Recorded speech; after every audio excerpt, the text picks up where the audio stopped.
آپ کے سامنے اگر رکھا جائے تو آپ اس کا کیا جواب دیں گے؟ آئیے آج کل لیٹسٹ مسئلے آتے ہیں. ایک غیر مسلم مسلمان ہو گیا رمضان کے مہینے میں، آج 20واں روزہ ہے اور آج وہ مسلمان ہو رہا ہے، تو اب وہ کتنے روزے رکھے گا؟ صرف روزے تو 10 بچے ہیں اور 29 کا چاند ہو گیا تو 9 ہی روزے بچے ہیں، اور اسلام وہ آج لا رہا ہے. اور روزے تو ہر مسلمان پر ایک مہینے کے، رمضان کے پورے مہینے کے روزے فرض ہیں، تو اب وہ کتنا روزہ رکھے گا؟ شریعت یہ کہتی ہے کہ وہ 20ویں روزے کو اگر اسلام قبول کرتا ہے تو 20ویں روزے کے بعد سے ہی اس کے اوپر روزہ فرض ہو جاتا ہے، اور جتنے روزے اس کو ملیں گے اتنے وہ رکھے گا. اب سوال یہ پیدا ہوتا ہے 20 روزے جو اس کے چھوٹے ہیں کیا وہ عید کے بعد پورے کرے گا؟ نہیں کرے گا. کیوں نہیں کرے گا؟ دلیل کیا ہے؟ بھائی اہل حدیث ہو تو دلیل تو چاہیے نا.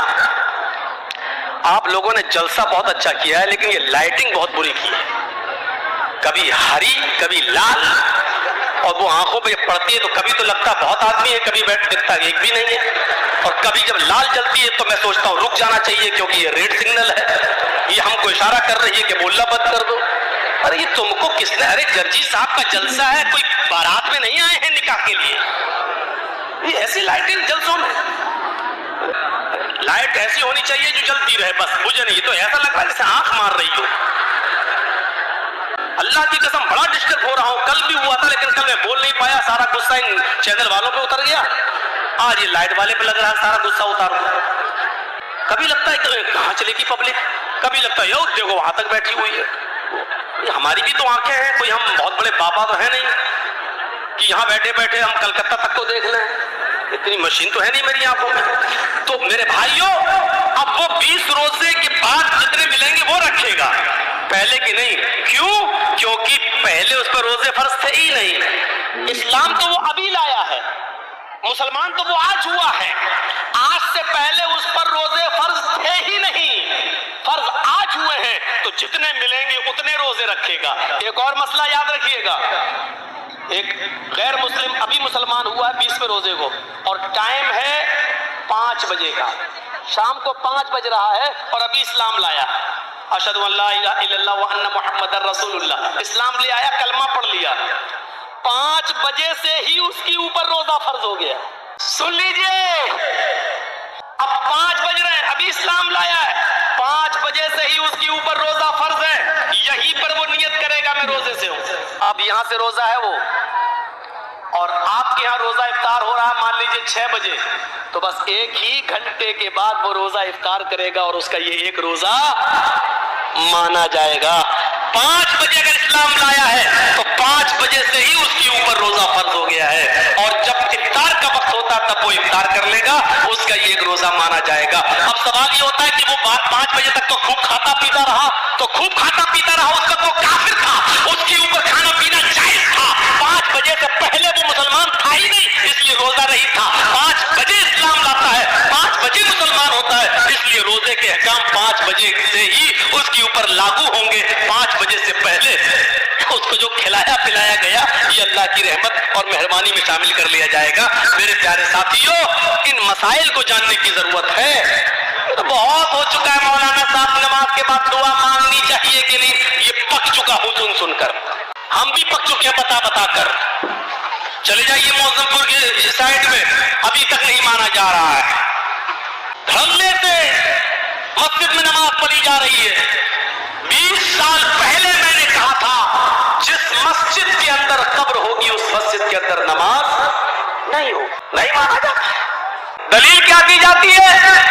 مدینے میں اللہ کے رسول کی بھی تو قبر ہے، اس کو بھی تو دیواروں سے گھیر دیا گیا ہے. اللہ کے رسول کی قبر کو عام لوگوں کی قبر کے برابر کھڑا نہیں کیا جا سکتا ہے، کیونکہ نبیوں کے بارے میں نبی کا فرمان یہ ہے کہ پیغمبروں کی اور نبیوں کے جسموں کو قبر کی مٹی نہیں کھاتی.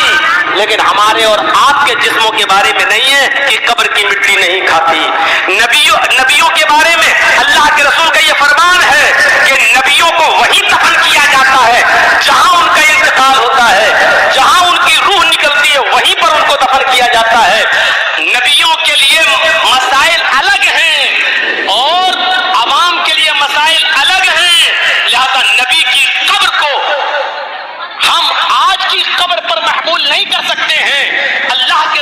یہ فرمان ہے کہ نبیوں کو وہیں دفن کیا جاتا ہے جہاں ان کی روح نکلے، یعنی مجھے بھی وہیں دفن کرنا جہاں میرا انتقال ہو۔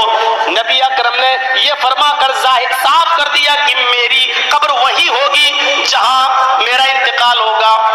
نبیوں کی قبر کو کھود کر نہیں نکالا جا سکتا ہے، لیکن کسی انسان کو گاڑ دیا جائے، کسی انسان کو دفن کر دیا جائے اور پتا چلے کہ یہاں تو مسجد تھی، مسجد میں ایک آدمی کو دفن کر دیا گیا، اگر 10 سال بعد 20 سال بعد بھی پتا چلے تو پھر اس قبر کو کھودا جائے گا، اگر اس میں سے کچھ ہڈیاں ملتی ہیں تو ان کو نکالا جائے گا اور ان کو مسلمانوں کے قبرستان میں منتقل کر دیا جائے گا اور قبر کو زمین کے لیول پہ کر کے اس پہ نماز پڑھی جائے گی۔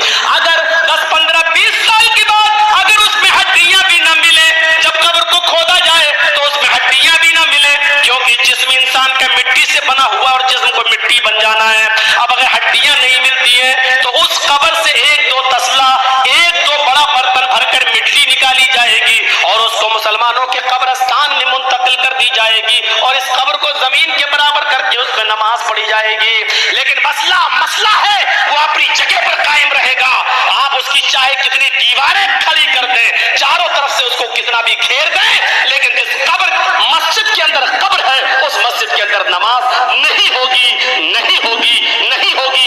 یہ اسی نبی کا فرمان ہے، جس نبی کا فرمان یہ ہے کہ نبیوں کو وہی دفن کیا جاتا ہے جس جگہ نبیوں کا انتقال ہوتا ہے۔ اسی نبی کا یہ بھی فرمان ہے کہ اپنے گھروں کو قبرستان مت بناؤ، یہ بھی کہا اسی نبی نے، لعنت اللہ علی الیہود والنصارى اتخذوا قبور انبیائہم المساجد، اللہ کی لعنت ہو یہود و نصارہ پر جنہوں نے اپنے اپنے نبیوں کی قبروں کو مسجد بنا لیا ہے۔ میرے بھائیوں، قبروں کو مسجد نہیں بنایا جا سکتا ہے، مسجد میں قبر نہیں بنائی جا سکتی ہے، لہذا اس حدیث کو اپنی جگہ پر، یہ مسئلے پرانے ہو چکے ہیں، اب لیٹسٹ مسائل کی طرف آئیے، نئے مسائل کی طرف آئیے، وقت کی ضرورت ہے نئے مسائل کی طرف آنا۔ تو یہ مسئلے تو بہت پرانے ہو چکے ہیں، تو ہمیں ان مسئلوں کو جاننے کی ضرورت ہے۔